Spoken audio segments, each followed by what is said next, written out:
তিন জিনিসের দিকে তাকালেই সওয়াব। কয় জিনিস? জোরে বলেন।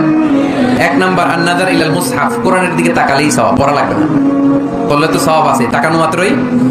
দুই নাম্বার আন-নাযার ইলা ওয়াজহিল ওয়ালিদাইন, মা বাবার চেহারা, মা বাবার খেদমত করলে তো সওয়াব আছেই, টাকা দিলে তো সওয়াব আছেই, কিন্তু মা বাবার চেহারার নজরের দিকে যদি রহমতের নজরে একবার তাকান, একটা কবুল হজ করলে যেই সওয়াব, ওই সওয়াব আমল নামাই দিবে কে?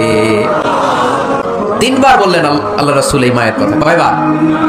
আল্লাহ হাবিব বললেন মা মা মা, তারপরে মা কয়বার? বাবা কয়বার? তার মানে ইসলাম মাকে দিয়েছে স্বর্ণ পদক, ইসলাম মাকে দিয়েছে রৌপ্য পদক, ইসলাম মাকে দিয়েছে ব্রোঞ্জ পদক, বাবাকে দিয়েছে সান্ত্বনা পুরস্কার, ঠিক কিনা? তিনবার যদি মা হয়, একবার যদি বাবা হয়, তাহলে স্বর্ণ পদক কে? রৌপ্য পদক, ব্রোঞ্জ পদক, সান্ত্বনা পুরস্কার। সুবহানাল্লাহ কইতে বললেন না? ওই মায়ের চেহারার দিকে যদি রহমতের নজরে একবার তাকান, কবুল হজের সওয়াব আছে না নাই? তাহলে এক নাম্বার কোরআনের দিকে নজর করলে সওয়াব, দুই নাম্বার মা বাবার চেহারার দিকে নজর করলে সওয়াব, তিন নাম্বার আল্লাহর কাবা ঘরের গিলাফের দিকে যখন নজর করে তাকাবেন, 20টা রহমত নাজিল করবে কে?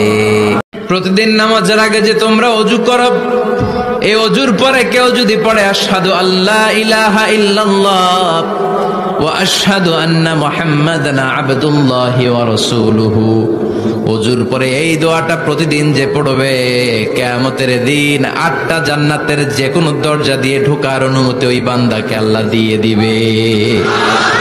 এই দোয়াটা হচ্ছে দোয়া কবুলের অস্ত্র। ঘুম থেকে ওঠার পর যদি এই দোয়াটা করে দোয়া করেন, ইনশাআল্লাহ দোয়া কবুল হয়ে যাবে ইনশাআল্লাহ। আপনি পড়বেন লা ইলাহা ইল্লাল্লাহ ওয়াহদাহু লা শারীকা লাহু লাহুল মুলকু ওয়া লাহুল হামদ ওয়া হুয়া আলা কুল্লি শাইইন কাদির, সুবহানাল্লাহ, আলহামদুলিল্লাহ, ওয়া লা ইলাহা ইল্লাল্লাহ, ওয়াল্লাহু আকবার, লা হাওলা ওয়া লা কুওয়াতা ইল্লা বিল্লাহ, আল্লাহুম্মা ইগফিরলি।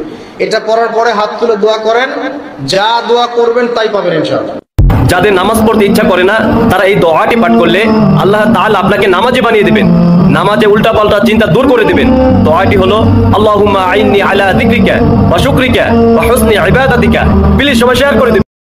আপনার চেহারা নূরের মতো উজ্জ্বল হয়ে যাবে শুধুমাত্র যদি একটি আমল আপনি করতে পারেন। ওযু করার সময় পানি যখন আপনার চেহারায় দিবেন, আপনার চেহারায় পানি দেওয়ার সময় শুধুমাত্র একটি দোয়া আপনি পড়বেন, আপনার চেহারা থেকে মেস্তা, ব্রণ এবং চেহারার বিভিন্ন রকম কালো দূর হয়ে যাবে এবং চেহারার সৌন্দর্য এবং লাবণ্য ফুটে উঠবে এবং চেহারায় যেন নূর চলে আসবে ইনশাআল্লাহ। অনেকে দেখা যায় সুন্দর কিন্তু দেখতে ভালো লাগে না, কিন্তু অনেকে কালো কিন্তু তারা দেখতেও ভালো লাগে।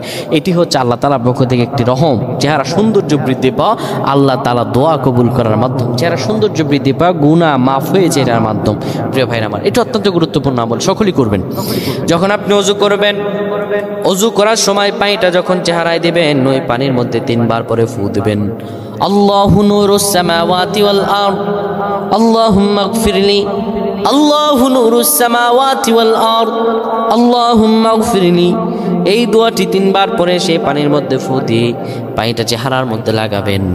আমার আল্লাহ আপনার চেহারার মধ্যে লাবণ্য এবং সৌন্দর্য ফুটিয়ে দিবে। সুবহানাল্লাহ পড়েন।